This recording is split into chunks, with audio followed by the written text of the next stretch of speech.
programme Perspective Ouest Africaine est un programme de 2 ans que le club a initié sur la période 2011-2012. Et il porte spécifiquement sur 2 dimensions de la sécurité alimentaire, que sont le peuplement et les marchés.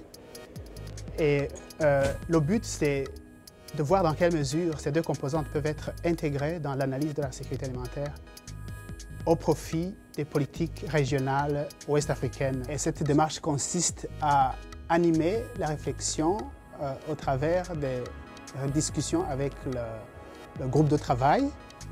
Et ce groupe de travail est composé des membres du club. Et je dois préciser également que parmi les membres du club figurent les organisations régionales, la CEDEAO, l'UEMOA et le SILS, qui jouent un rôle extrêmement important dans cette réflexion. Et cette démarche a été retenue pour pouvoir capitaliser essentiellement sur tout ce qui est réalisé par nos membres et puis d'autres institutions de recherche.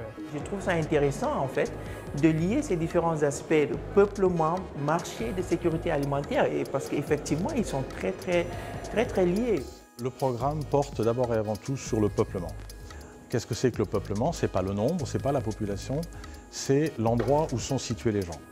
Et il part de l'hypothèse qui est profondément vraie, mais qui n'est pas prise en compte ou pas suffisamment dans les politiques agricoles et alimentaires actuellement en Afrique, c'est que la localisation des gens est déterminante sur l'agriculture et sur l'alimentation.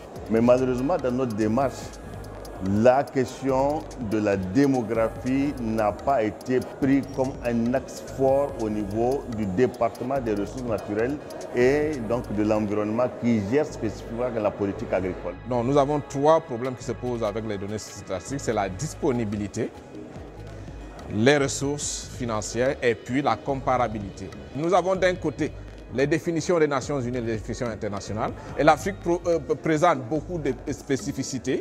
Et nous avons aussi des positions tranchées de différentes administrations qui, pour une raison ou une autre, ne veulent pas bouger. Et si nous nous contentons d'agréger les informations dont nous disposons au niveau national pour en faire une image régionale, eh bien nous nous rendons compte que cette image est fausse. C'est vrai qu'au niveau de la sécurité alimentaire, nous maîtrisons assez bien toutes les questions de production des statistiques agricoles, mais la question que nous maîtrisons le moins aujourd'hui, c'est les questions de population et de développement. Le marché régional, il est évidemment au cœur de l'affaire. Le rôle du marché est très important parce que si on regarde maintenant au niveau de la CEDEAO, la politique permet exactement de faire la transformation des agricultures. L'agriculture dans les pays de la CEDEAO est faite jusqu'à maintenant dans une question traditionnelle, une base traditionnelle. Bon, il faut moderniser ces agricultures familiales pour être plus productives et développer le marché pour accompagner cette augmentation de la production et de la productivité. C'est la définition des politiques cohérentes de politique alimentaire.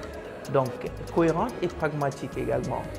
Il y a toute la question de mise en place par la suite, parce qu'il y a plusieurs politiques qui ont été définies dans le passé, mais qui n'ont pas été vraiment réalisées. Il y a des politiques nationales, mais on commence à faire des recherches sur ces politiques-là. Est-ce qu'elles sont pertinentes?